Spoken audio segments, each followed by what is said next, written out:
ஐயா, இந்த தாவரத்தின் பெயர் மிராக்கிள் ஃப்ரூட், அதிசய பழம் என்று சொல்கிறார்கள் ஐயா.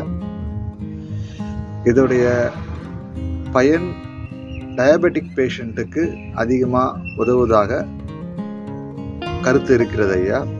இந்த பழத்தை சாப்பிட்ட பிறகு நீங்கள் பாகற்காயோ அல்லது எலுமிச்சை பழமோ எதை நீங்கள் சாப்பிட்டாலும் அது உங்களுக்கு இனிப்பு சுவை உடையதாக இருக்கும்.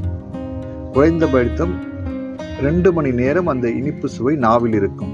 எப்படி நம்ம சிறுகுறிஞ்சானை சாப்பிட்டா இனிப்பின் சுவை தெரியாமல் மண் சுவை போல 1 மணி நேரம் இருக்குமோ, அதே போல் இது கசப்பு சுவையோ வேற எந்த சுவை கொண்ட பொருளையோ நீங்கள் இந்த பழம் எடுத்ததுக்கு பிறகு நீங்கள் சாப்பிட்டால் அது இனிப்பு சுவையாக தெரியும்.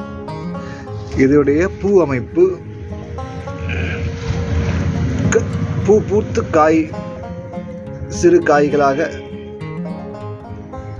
வருகிறது. பூக்கள்